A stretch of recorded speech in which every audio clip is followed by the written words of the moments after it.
I'm Maria Menounos, and you're tuned in to AfterBuzz TV, the ESPN of TV talk. Now, let the buzz begin. What's up, you guys? Hey, Erica. I said, hey, Erica. Hey, everybody. My bad.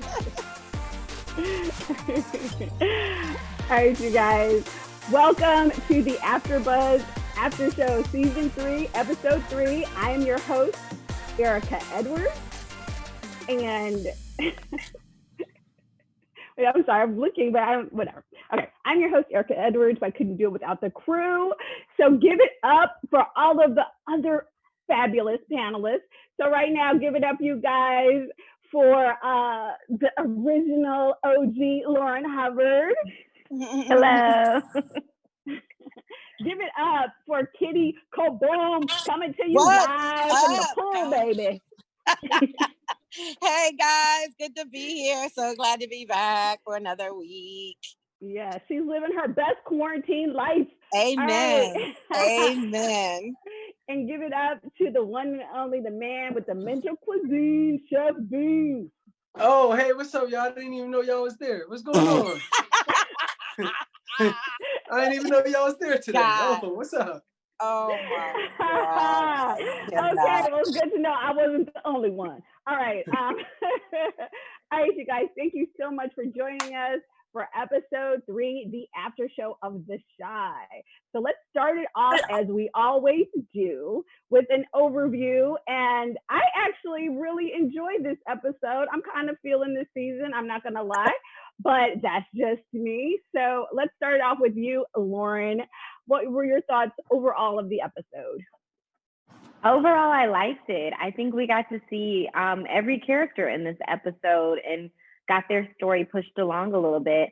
I do think that the season's moving a little slower than I like, but I do appreciate, as Kitty and you, Erica, have both mentioned, the writers. I do like the change of tone they're giving us, but it could be picked up just a little bit, pick up the pace.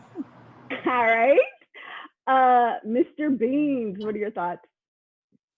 This episode was cool.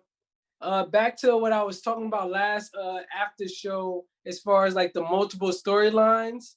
I guess we're still trying to tie some loose ends, but the tempo just isn't really doing it for me like that. I don't know. Okay. I'm hoping that we find Homegirl next episode, because it's like I don't know. I guess I see what they're trying to do, because no one, a lot of times when women are abducted, of course they're not found overnight. There is some time that goes by, but I guess we're just going to have to wait and see how this is unraveled. All right. True. All right, Kitty Kaboom, what do you think? I love it. I'm here for all of it.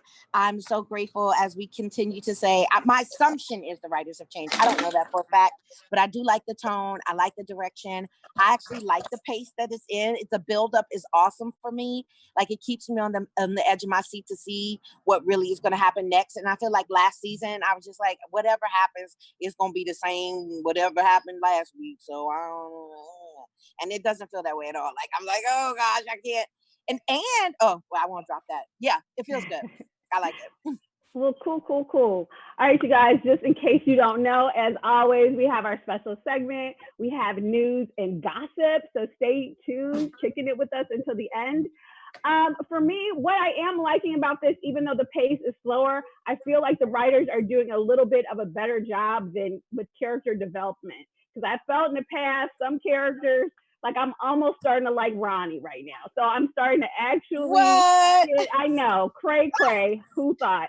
But I feel like they're really trying to make more of an effort to kind of make these characters a little bit more three-dimensional. Yeah. So even though it's a slower pace, like, I'm caring a little bit more than I used to. I'm not even gonna lie. So that being said, let's talk about the young boys. Let's talk about Jake. Let's talk about Jake and Keven and their search for Keisha, and how he kind of goes about sort of, on one hand, we have Dre and Nina and kind of their search for Keisha, and then we have the kids and their search for Keisha. So let's take it with that. So let's start off with Chef Beans. How did you feel about Jake calling on Trig to help him out to get that gangster love so he could go in and really help find Keisha? I thought that was a good idea on Jake's end because though Jake is still indifferent about how he feels about his brother, of course he got stories that he's heard, and I'm not sure if he's even really feeling the relationship that he's in, but they're a problem solver. And as kids, we know growing up in the inner city, you grow up fast. So like Lena's not trying to show the cops, we see people trying to take things into their own hands. I feel like it was a great option for Jake to go about it that way. I agree. And I think it was interesting to see how Trig initially responded to it. So, Lauren, what are your thoughts sort of on that? On, he's trying to get back in good with Jake, but in the beginning, initially, his whole thing is like, if you ain't family, I'm not helping you. What are your thoughts on that response? I don't live that life at all, but I understand where he's coming from in the sense that, he's a gangster. He may or may not run his own drug, whatever. But you don't just come in someone else's territory and point guns at people looking for a sister. You have absolutely no idea who she is, and you don't know who this little boy is in the back of your car. So I get his hesitation at first, but then definitely when Jake was like, well, this is my family, that's when, he was kind of like, well, this is my brother. I kind of have to help him out. So I definitely understood where he was coming from. And Kitty, your thoughts? On which subject? That one? Yes. Yeah, because you gave them both a different subject. I wasn't sure which one you wanted me to go with. Go with them both, babes. I'm all about loyalty. I think it's super important to show, especially just as Beans mentioned in the hood, loyalty is pretty much everything because that's all you have. Currency isn't really abundant. It's not like you out there, you own land and shit. So to be able to say that I got your back is super important in the event that something goes down. So I think that's really dope that he was able to claim that man as family. I don't care what they go through. They are really like brothers. They are thick and thin, the three of them. And I love that they, show up for each other and try to help each other out by any means necessary. And the fact that Trig was like, I ain't doing shit. I mean, he's a gangster. Like, what is he supposed to say? Oh, your sister's missing. Okay, I got you, little man. Like, he don't know that bad. Like, Right. So his hesitation didn't surprise me. But I'm glad that he did decide to go in and do it. But I can't wait to see what the repercussions of that are going to be because we know they're going to be some. You know what I'm saying? You got this man tied up talking about we don't want no problem. Bruh, you don't know if he created problems. So I don't know what's going to happen in terms of that backlash, but it'll be interesting to see. I agree. I do feel like I love seeing Jake and Keven and their relationship and that bond, even in the new school. I'm liking that a lot. And it's interesting. I think this whole dynamic where this show is showing sort of almost as if, I guess we pull it together at the end, but initially there's a lot of time showing that the community doesn't really care about Keisha in the beginning. And that goes from Trig throughout, kind of people's responses to the flyers. And I'm not sure if I feel in my heart, I'm from Chicago, I don't really feel like it's like that. But it was an interesting portrayal as far as we all know how young Black women are treated in the media when we're snatched up or whatever. And so it's nice to see the people in the community, I guess, fighting for that, the few people that there are. So now one of the things that I found interesting is, so Trig does agree to do it. And let's talk a little bit more about Trig and Imani, because I do feel like their relationship is kind of something that's new and not one that we see very often on TV, but it is starting to come out more and more. And it's interesting to see that dynamic. So let's take it with you, Lauren. What do you feel about kind of Trig and Imani going in together as the dynamic duo because she's his bodyguard to go to the whole house or the crack house or the whatever house. Yeah. I definitely thought that was interesting. It was like Bonnie and Clyde style. They had each other's back, but I felt like it was a bit unrealistic for just it to be those two come in and, you know, strap up 5 guys in the trap house. That didn't really seem too realistic to me. But just focusing on Trig and Imani, I think that was a cute little scene. And it was kind of like, you know, I got you, you got me, but he did have to pull her back at one point and be like, focus on our mission. This is not what we came for. So I think that's going to play more into her backstory. And I think we're going to learn a little bit more about her and what she went through, because I just kind of got vibes like she might have been in this position at one point. And maybe Trig saved her. I don't know. Very true. I could be reaching, but you know. That's what it sounds like to me, too. I agree. Reaching for the stars. Oh, I was like, if you're raising your hand, because you can go next, babe. What are your thoughts about Bonnie and Clyde, or Trig and Imani, as they take over the trap house or the crack house or the hoe house or whatever you would like to call it? No, absolutely. I kind of feel the same way Lauren did. Like, these two people just ran into this fort, tied up everybody, and they were moving at a pretty slow tempo trying to find Keisha.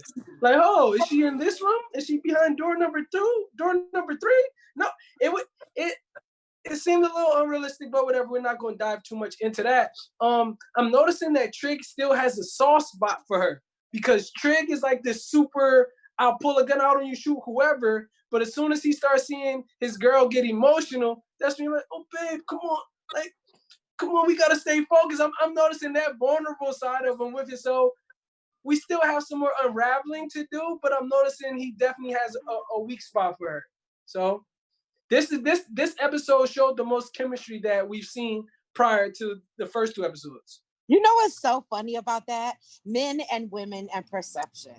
I can't speak for all women, obviously, but it's interesting that you say that, Beans, because from day one, I saw the chemistry. Like, obviously, they hyped it up this episode, which was dope, had them slow dancing and staring into each other's eyes and, you know, obviously, like, playing up their love for each other. But from day one, anything that she says, he'd be like, okay. Anything from day one, I was able to see that he really, really digs this broad. And then for them to go to the gay bar and that whole interaction, when they even parted ways, and she was like, if you hate them, then you don't love me. He was sick. Like, babe, don't think that. When I see you, I see all women. I love you. I'm not deterred by any of this stuff, but he's having a hard time reconciling, you know, the whole gay aspect of the trans. I get that part. But for me personally, and again, that's just because I'm a chick. I mean, you know, that's the thing we kind of tune into. We're more emotional creatures. That's what I noticed from day one, that all she had to do was say jump. And that brother was like, how high, baby? I love you. Whatever you say. Very true. Very true. One of the things I found interesting is, so when they go into this house, you know, I mean, I was kind of flippant, but it clearly seems to be some sort of house where they're clearly trafficking, or they're running these girls, what it appears to be as prostitutes. So the question to me that I found kind of disconcerting is, so is Keisha dating a pimp? You know what I'm saying? Like, that is kind of, I think, the allegation that they're putting out there, that maybe he turned her out some kind of way. Because why is her boyfriend living in this, like, basically a hoe house? And one of the lines that I found really touching was when they first go into the house and the girl is like, if she's here, it's not because she wants to be. Right. And so I was like, dang, you know, because wasn't that where she's headed? So, Lauren, let's start with you. We spent a lot of time in this episode, or some time, I should say. Not only do we see this whorehouse or whatever, but we find out about Friendsta and these racy pictures that Keisha has been posting under her real Instagram page. And so there's kind of like this kind of line where it's like, okay, is she really fast? Is she really sort of running with this sort of crowd because she wants to? What are your thoughts on kind of one, you know, the whole house and this whole sort of side persona of Keisha that we're not aware of? I definitely think Keisha is fast. She was dating the track coach who was married, right? Wasn't he married, or he had a girlfriend, something like that? Regardless, you know, he was maybe 10, 15 years older than her, and she's in high school. So I think that was kind of our first kind of hint there, like, oh, Keisha's a little fast. regardless of whatever picture she's posting, though, I think maybe that may have been how she got involved with the so-called pimp. But Keisha doesn't seem to me to be the girl who would just like hoe herself out and let a bunch of guys have sex with her. So maybe she was being spoiled by the pimp, and maybe he was gonna try and turn her out later. I don't know. I don't want to believe Keisha would do it, but I think she willingly went to that house. She was excited, you know? She was dressed up and she was saying how she couldn't wait to see him. So I think she definitely willingly went there. All right, Kitty, what are your thoughts? Well, I love the question. So I'd like to give credence to what coulda, woulda, shoulda. But I think for me, it's more important to focus on the fact that that was an excellent way for Lena to introduce what's happening right now in today's society, which is focusing on things that have nothing to do with the big picture, right? Like, I mean, if we made that comparison in like this whole era and this movement of BLM, it's very easy for people that are not people of color. I guess that would be only white folks, white people that make statements like, you know, I'm all down for BLM and I stand beside you in solidarity and I'm with you, but I just saw that guy steal some jeans. So I don't know. Okay, what's happening right now? So you're not with the movement of Black people not being killed in the street because he stole some jeans? Girl, focus. This is not what this is about. And if you're that easily disillusioned, then you're not with us. So it kind of reminds me of that. If you're so concerned with what this girl was doing while she was here with us, as opposed to making sure that she's still alive and on this earth and comes back to her home where her mom and her family love and miss her, then you're missing the point. It doesn't matter what she did, who she was, just like the stepmom said.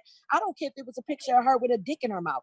That's not the issue. The issue is that this girl is gone. She's missing, and she could very well be dead. And that just nothing she did on this earth, unless she killed somebody else. And then there's a question of morality, but whatever. The point is that it's not about that. And we shouldn't be focusing, in my opinion, on not us, but I'm just saying the people focus on that element of it, when in fact there's a bigger fish to fry, and that is her life. That kind of matters more. The fact that she was that's kind of like when people say, "Oh, she dressed like it, so she wanted it." But that's not the truth. Right, I agree. And although I do feel like what Lena is getting at are two different things here, which actually, I mean, as much as I love the writing, they have a tendency to do that. I think one is the issue of, is she fast and posting pictures or whatever? Because when we saw the pictures, I mean, it's Showtime, they could have shown more than they actually did. We've certainly seen more. So the pictures didn't seem like they were that big of a deal. You might not want your mama to see them, but they didn't seem that horrific. And even though she dated the older guy, I do feel he was somewhat of a predator or whatever. To me, she hasn't really come all out as being the total hoe or whatever. So I totally agree with Kitty in that the way the moms reacted, because she posted some racy pictures, even though they knew their children had done bad and been murdered or whatever, I totally agree that that is sort of kind of that thin line distinction people made between who is going to be the face of a movement or the face of, you know, who is worthy to be searched for because of how they look or how they dress. But I do feel like another issue that she's getting at with the whole trap house and with the Keisha being dressed like a prostitute is the one of sex trafficking, which is one that I think is honestly one that's growing more and more in the Black community, and not one that we as people of color are always so quick to talk about. So, you know, so I think that whole sort of dynamic on both of those issues is doing a lot, but she is trying to sort of tie them together in a very interesting way. So let's move on to something a little bit more fun, since we're still talking about Kev here. Let's talk about Kev and bougie ass Gemma. So on that, I think we're going to have Chef Beans talk on what it's like to kind of see Kev, you know, coming at this, you know, Afro queen. Meanwhile, Jake is like, that bee is crazy. What are your thoughts on Kev's new love interest? Ooh, I love it. I thought it was very cool to see on camera, because we see now that Kev is at a new school where there's only a small percentage of Black people, but to have this young Black woman check him, number one, have his back in class. Let's start there. She had his back. Then in the hallway, she still held him accountable. Like, look, we got to be twice as good. It sucks. It's unfortunate, but we have to do better. I even thought it was very realistic to, Kev got caught rubbing one out. Because when we that age, you feel me? When we like learning our bodies, you feel like that's things that like younger boys do. So I thought it was very cool. I'm interested to see how it transpires, because I'm not sure if she's from the South Side as well. The way she came at him, she wasn't this bougie Black chick when she was holding him accountable. But That's right. You feel me? It's all young Black love interest, but that was good for Keven. She might be the one to kind of get them together. So I enjoyed that. As did I. I thought it was super cool. I honestly went to a school with quite a few white people, so I know how it is to feel like you have to overdo and outshine. So Lauren, what are your thoughts about Kev and Gemma? And for that matter, Maisha and Big Papa, he also got his little love interest on while we were during this episode. What are your thoughts? I completely agree with Chef Beans about Kev and Gemma. I loved it. She's holding him accountable, which women, yes, I love it when they hold men accountable, because I was watching another show and she didn't hold her man accountable. I'm like, why? Because if you're not going to, they're going to repeat the pattern. But anyways, I thought it was a cute, playful scene too, because, she walked away like, yeah, I'm the shit. And she had the little smirk on her face. So I think it's going to be a little playful crush going on there. And I'm all here for it, here for the natural hair. Yes, sis. And then the Africa earrings. Yes. So I also obviously love Big Papa. He's hilarious. And I think it's interesting though that he's at a different school now. You can it's like we see less of him and I want to see more of him. But I think it's cute that he's still pursuing Maisha. I love the fact that he had brought her breakfast, and he even said, look, girls are going missing. I'm going to walk you to school. And she's like, what's she going to do for me? But he has that sense of protection for her. And I absolutely love it. And Big Papa all day. I'm here for them. I'm here for both of them. Make me a sandwich in the morning. Always been that way though, right? Like, I kind of expected him to do that. He's the red carpet guy. He's the, cross my T's and dot my I's guy. He's the make sure that everybody's okay. Are you in a good space? How are you feeling about this? He's always been the most mature of the three, no question. And he's always been the most, in my opinion, the kindest, the most generous. And I think that has a lot to do with being a PK kid. When you are a preacher's kid, it's understandable that you're going to hopefully hone some of those values that your family is in trying to instill in you. Be kind to people, care about someone other than yourself, mentor to people, give of yourself, be selfless, those kinds of things. I love seeing Papa too, because he always shows up as that person. So it's so dope. And for the record, that was a little smirk that she gave, but it's so dope to have these conversations with you guys, because we all have different interpretations. I saw that smirk as I looked back, I looked him in his eye. Clearly, he liked what he see. So, hey, boo, hey. Just, I checked. So he respects me, and he watching me walk away. Oh, yeah, I got this. It's all me. This about to be all me right here. I got this. And I love that. And I love the fact that they wrote it so well, too, that they both simultaneously, he, of course, Kevin's back. Jake, thank you. Jake calls her a bitch, of course. But of course. It's just like but they said the same thing, but don't you love it? Like one line meaning one thing to one person and another to another person, but they said the exact same words. She's crazy. He was like, she's crazy. Like, I can't wait to dig in to see what that's all about. I just love that shit. Yeah, I agree. I thought it was super cute, super funny, very well done. And I think they did a really great job of showing kind of, even in this second year, Kev is still going to have those struggles in an all-white kind of preppy school, given the neighborhood that he's coming from, even if he's, kind of trying to click with, because this girl, Gemma and Kev are giving me Jerica and Brandon vibes. So it is going to be that still these two kind of star-crossed lovers from different communities trying to make it work. But I think I'm liking where they're going with it. And, and I think this actually was very well done. Jake is kind of in the mix, but not overly hood or obnoxious. So he's, so I think it's kind of pretty cool. And shout out to the chat. Thank you guys for watching us.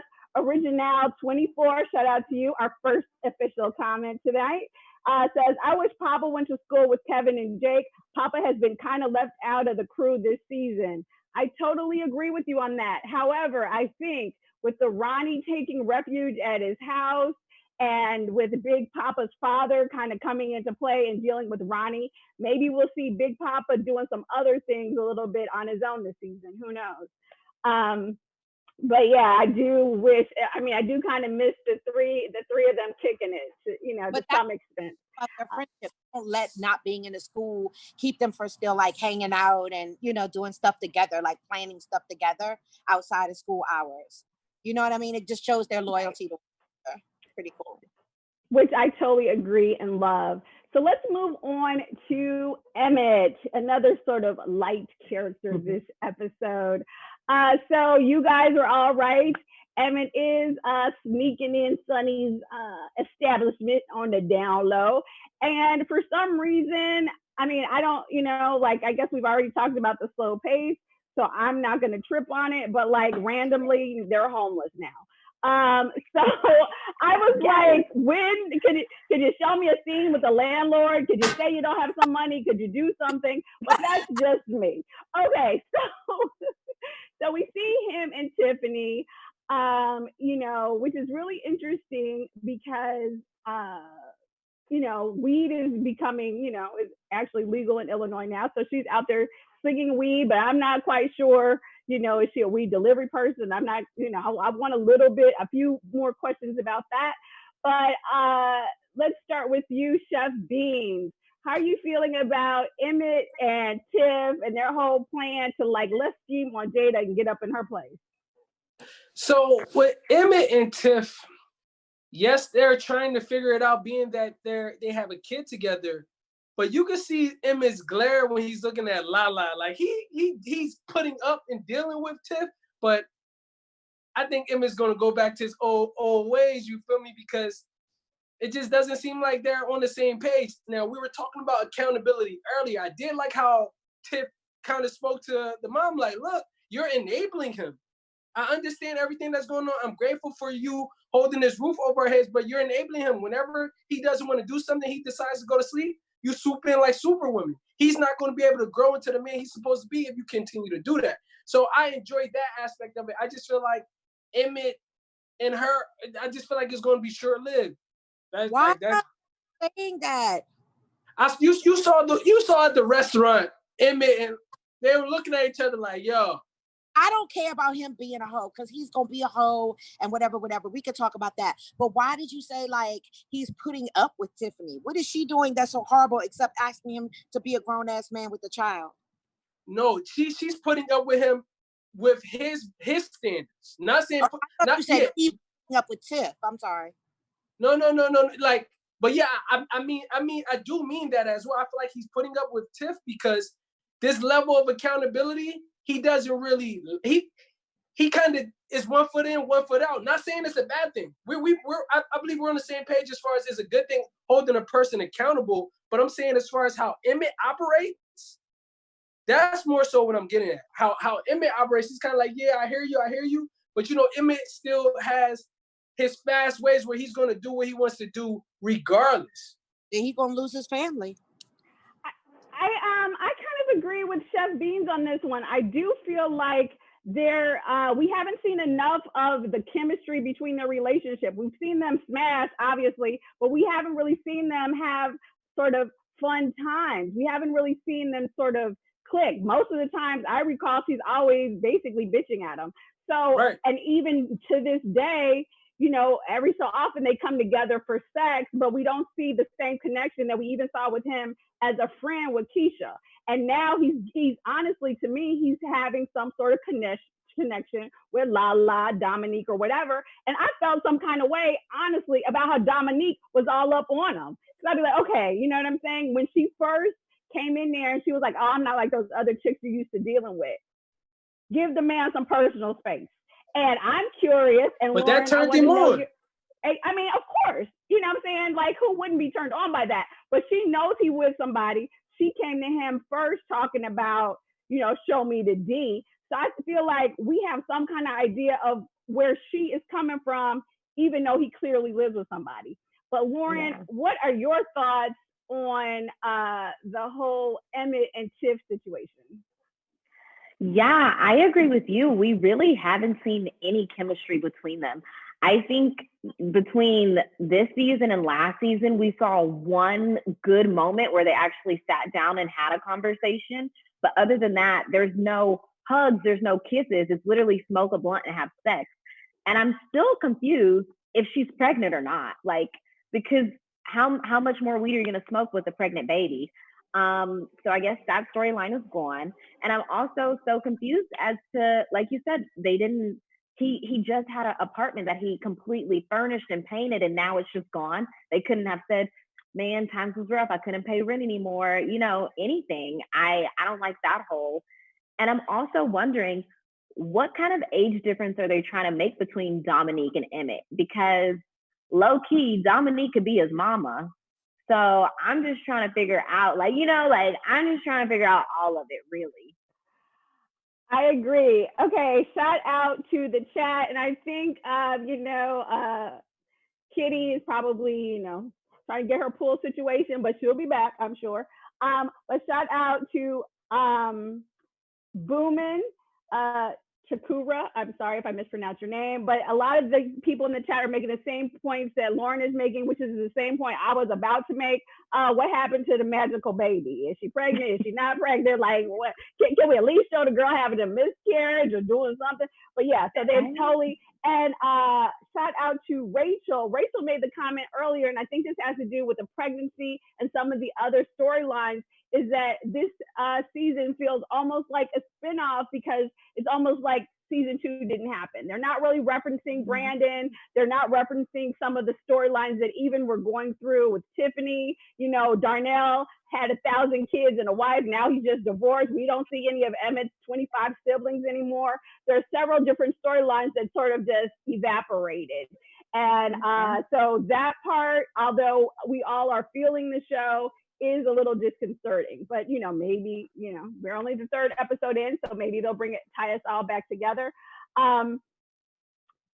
Okay, so, now this is interesting. Dawn makes a good point. And I was about to say that, Dawn. First of all, I feel like they have Lala out here like Black Don't Crack, and they're trying to make it seem like she's close to Emmett's age. But Dawn brings out the point that she loves Lala, but we're not going to act like she's anywhere near close to Emmett's age. And that's the part that's kind of crazy, because it's like, okay, is she young and just trying to, you know, look all cool with these cornrows? Or are they really trying to make it seem like she's in her early 20s? I hope not. Like, I hope not. Come on now.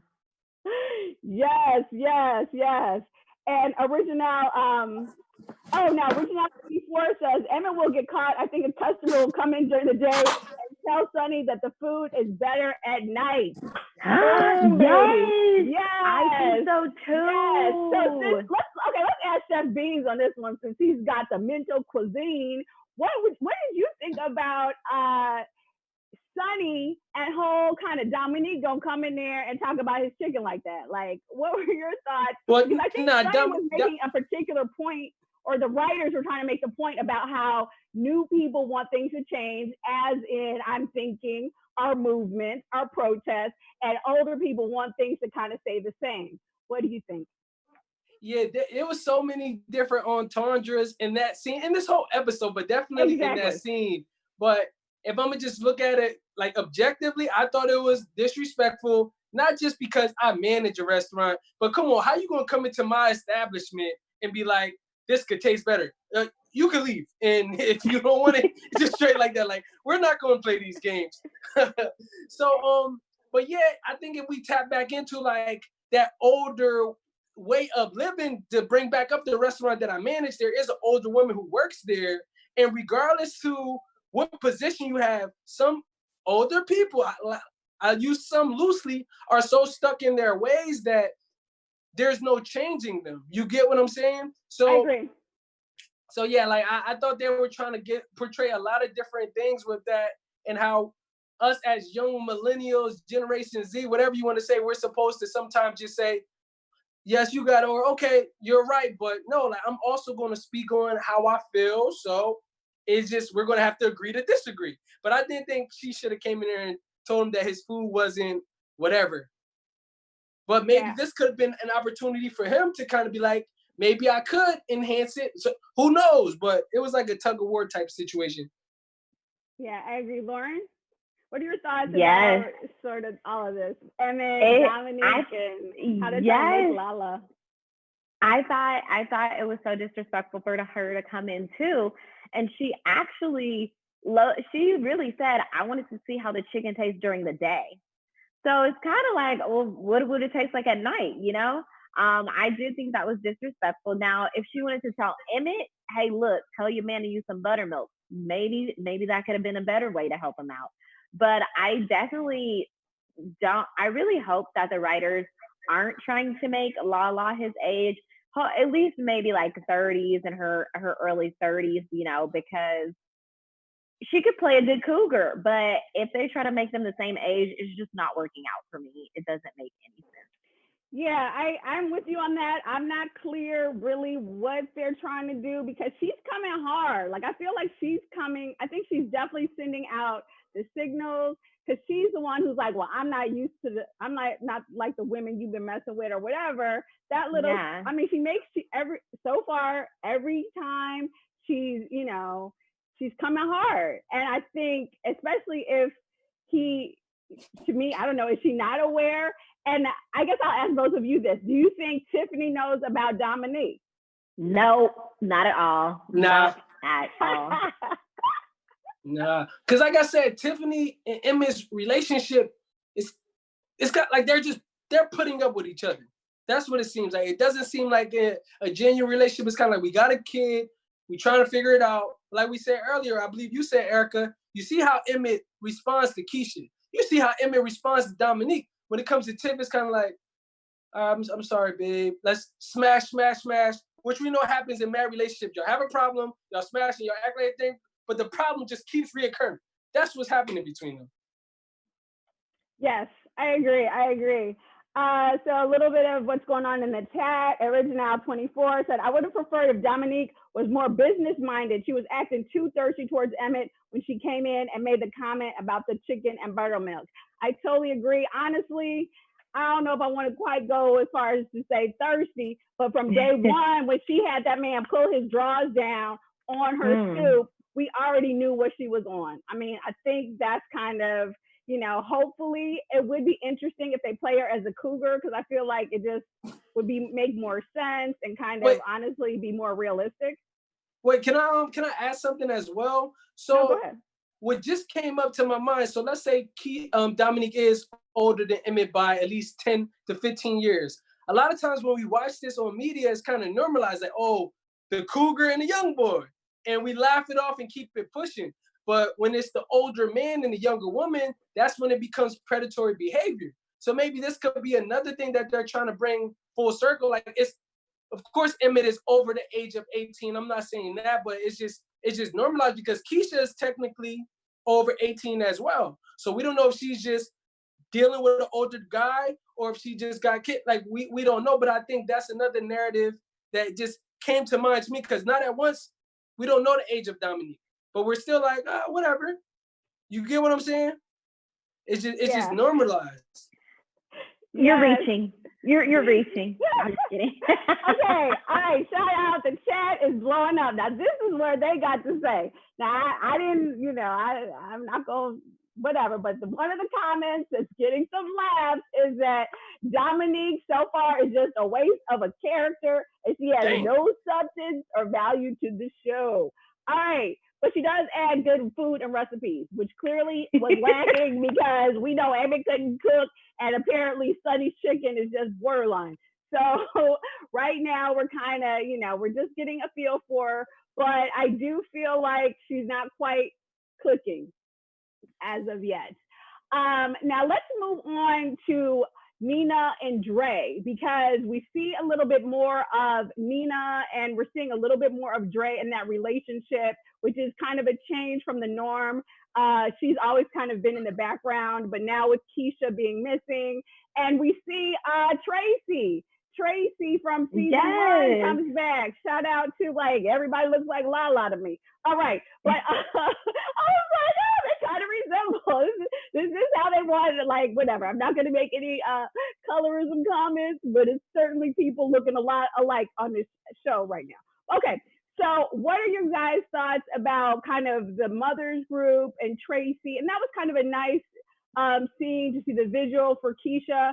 Kind of what are you all's feelings about sort of Nina and Dre and kind of their interaction? You know, that's my daughter. You're not going to tell me whatever. And kind of how they are working together. I guess, is this sort of, you know, catastrophe, this horrific situation, going to bring them together or pull them apart? So let's start with you, Lauren. What are your thoughts? Ooh, to be honest, I was waiting for that shoe to drop, that she's not your daughter, she's mine.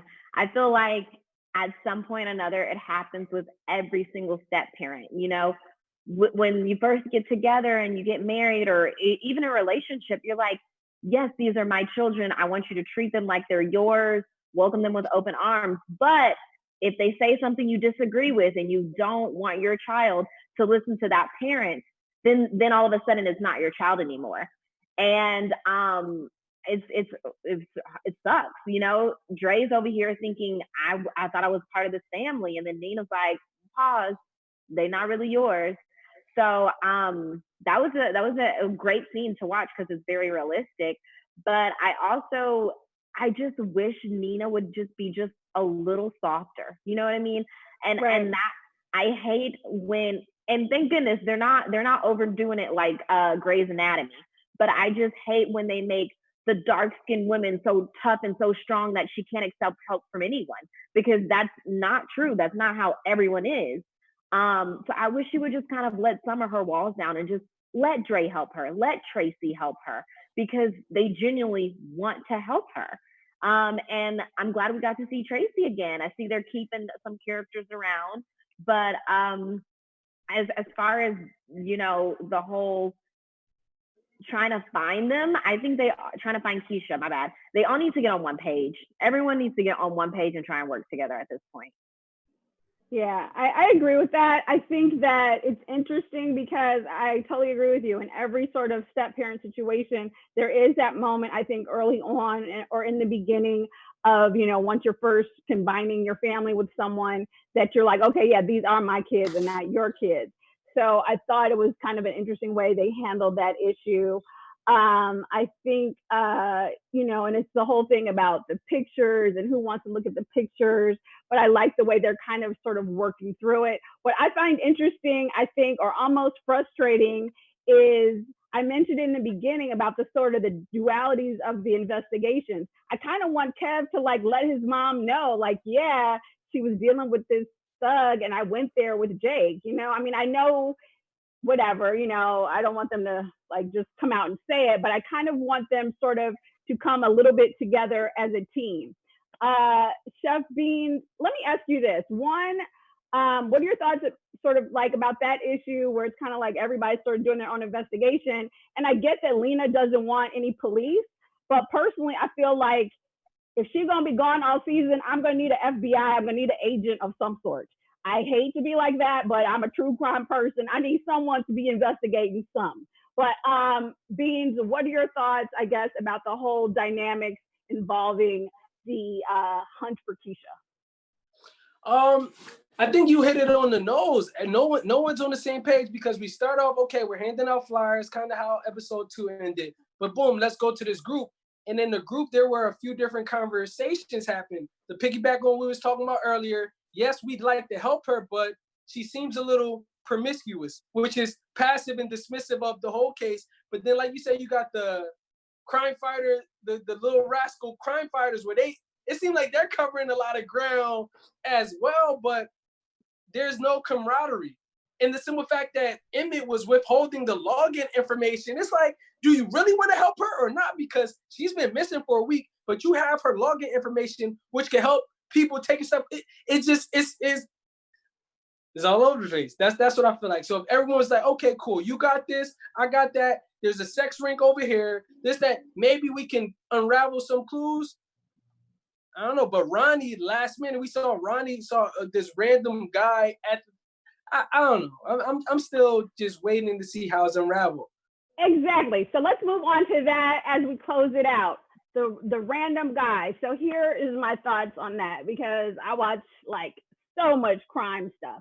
So that's the one thing I halfway, it's a little bit too on the nose, as I always say. But one of the things I like about it is because every sort of serial killer thing, and this could be Lena's red herring, but every single serial killer show is anyone who takes someone, abducts someone, murders someone, a lot of times they go back to the scene. They always want to come to the vigils and stuff. So yes. I think it's interesting if we finally, oh my God, I mean, I hate to get too excited, but do we have a storyline for Ronnie? Okay, so I'm like, is this good to possibly be true? Finally, Ronnie is not just drinking his life away. Although, you know, he might occasionally get some pity pussy. But so that was a funny line. I was laughing. I loved that. That was one of the best lines I want to say that they've written in a minute, to be honest with you. So I was like, oh, okay, you know. But so it was interesting. Ronnie notices him. She notices the white man. So I feel like that was kind of a good point in the vigil. I mean, it was a little obvious, you know what I'm saying? Because clearly, you know, we got the white man serial killer and there are other white people out there. But I kind of liked that. So before we get out of here, let's talk about sort of, since we're bringing up the Pity Pete, let's talk about sort of the kind of love montage that they had at the end. I love the music. It was so cute. And then we see Trig and Imani. Now, they didn't go all the way there yet, but we see them getting close. We see Maisha and Papa. We see Jada getting her swerve on with her Latino lover. Well, he's not her Latino lover yet, because he's, you know, it's not a date. And we see Ronnie leaving some flowers. So, Lauren, what are your thoughts about the ending, closing love montage? I thought it was a nice way to end. You know, everyone, well, I guess it kind of ended with him chasing the guy in the red. But the love montage was cute. You know, the flowers, I was like, okay, Ronnie finally stepping it up, doing something cute, and everyone had their little slow music, slow jams. I was like, okay, finally a nice, happy, you know, good moment in the show. Very much so, very much so. Well, you guys, thank you so much. That was episode 3. You know, and I honestly, I think we went through it with this episode. Yeah. So before we get out of here, let's have Lauren do our special segment, which is Chi-Town Highlights. Yes. So this week for Chi-Town Highlights, I did the one and only Chaka Khan, which happens to be her stage name. Her real name is Yvette Marie Stevens. And she was the 1970s lead vocalist for the funk band Rufus. She later on went to have her own solo career. She won several awards, ranging for Best R&B Vocal Performance by a duo or group, as well as just Best R&B Vocal Performance in the female category. She was also a member of the Black Panthers for a while. She's had hit songs like I Feel For You and Tell Me Something Good. She was raised in Hyde Park, which we've heard Erica talk about before. And let's see, there's a lot. She's done a lot, basically. I know we only have a minute left, but Chaka Khan, I felt like she was a great person because she's an amazing vocalist. You know, she was part of an amazing movement, the Black Panthers. She's won a bunch of awards, and I think she was performed at the 2018 Super Bowl halftime show. So, you know, she's still doing some things. She's a little up there in age, so she's slowing down a little bit now, but put some respect on Miss Shaka Khan's name. Yes, because I feel for you. All right, you guys, before we get out of here, let's do quickly, random bullet style. Let's get a prediction in before we go. All right, you guys, so let's do a little predictions.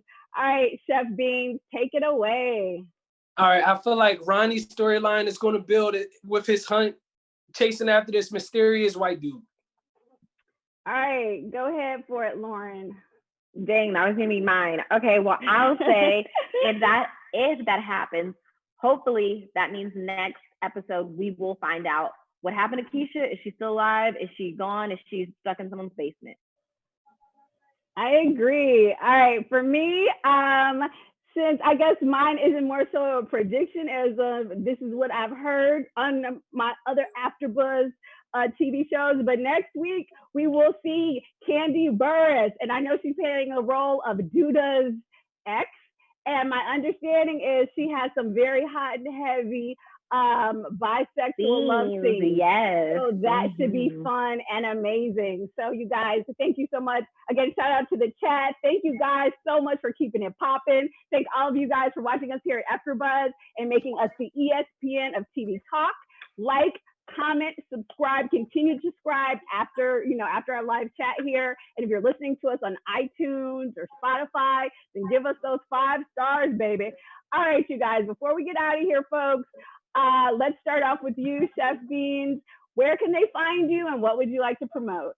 You can find me on all social media platforms at chef_beans. And if you want more information, especially on these cool shirts, chefbeans.com. Oh, yes. I want to search so bad, so I will hit you up. All right, OG Lauren Hubbard, where can they find you, chica? You can find me on Instagram at Lauren the Truth, and you can check out my website, lauren-patricia.com, which is also on my Instagram at Lauren the Truth. Hey. Woohoo! And although she'll be back shortly or next week, certainly some shout outs to Kitty Kaboom on both Instagram and Twitter. And I am your host, Erica Edwards. You can catch me here on AfterBuzz at 2 p.m. if you happen to watch Perry Mason on HBO, because we're getting down with that. And you can follow me on all of my social media at Erica, ERIKA, D as in door, Edwards. And that's it for this week, you guys. Thank you so much for joining us, and see you guys again next week, same time, same place. Ciao for now, folks. Our founder, Keven Undergaro, and me, Maria Menounos, would like to thank you for tuning in to AfterBuzz TV. Remember, we're not just the first, we're the biggest in the world, and we're the only destination for all your favorite TV shows. Whatever you crave, we've got it. So go to AfterBuzzTV.com and check out our lineup. Buzz you later. The views expressed herein are those of the hosts only and do not necessarily reflect the views of AfterBuzz TV or its owners or principals.